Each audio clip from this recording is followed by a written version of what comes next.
कहानी है राजा विक्रम की, जो अपनी न्यायप्रियता के लिए जाने जाते थे, लेकिन उनके जीवन में एक ऐसी घटना घटी जिसने उन्हें कर्मों के गूढ़ रहस्य से परिचित कराया।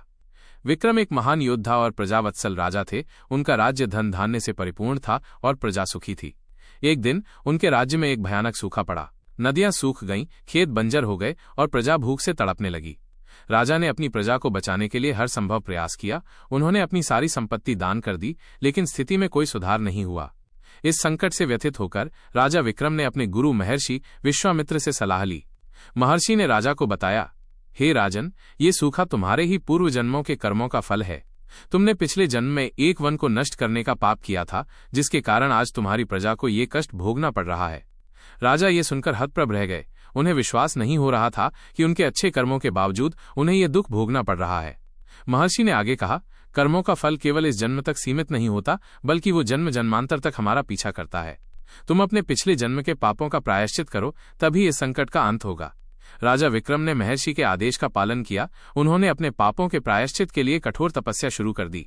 उन्होंने वर्षों तक अन्न जल त्याग कर भगवान शिव की आराधना की। उनकी तपस्या से प्रसन्न होकर भगवान शिव प्रकट हुए और उन्होंने राजा को वरदान दिया कि उनके राज्य में शीघ्र ही वर्षा होगी। जैसे ही भगवान शिव ने ये वरदान दिया, आकाश में घने बादल छा गए और मूसलाधार वर्षा होने लगी। कुछ ही दिनों में नदियां भर गईं, खेत हरे भरे हो गए और प्रजा में खुशहाली लौट आई। इस घटना से राजा विक्रम को ये ज्ञान मिला कि कर्मों का फल अटल होता है। उन्होंने अपने शेष जीवन में न केवल अपनी प्रजा की सेवा की, बल्कि अपने कर्मों को सुधारने और अच्छे कर्म करने का संकल्प भी लिया। उन्होंने समझा कि व्यक्ति चाहे जितना भी शक्तिशाली क्यों न हो, वो अपने कर्मों के बंधन से मुक्त नहीं हो सकता।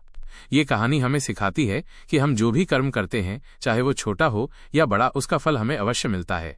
यदि हम अच्छे कर्म करते हैं तो हमें सुख और शांति मिलती है, और यदि हम बुरे कर्म करते हैं तो हमें दुख और कष्ट भोगना पड़ता है।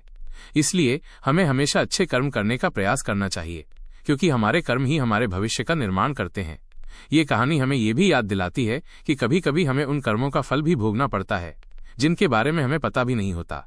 इसलिए हमें हमेशा अपने कर्मों के प्रति सचेत रहना चाहिए और अहंकार का त्याग कर विनम्रता से जीवन जीना चाहिए। कर्मों का फल एक ऐसा सत्य है जिससे कोई भी व्यक्ति बच नहीं सकता, और जो इस सत्य को समझ लेता है वही जीवन में सच्ची शांति और संतोष प्राप्त कर पाता है।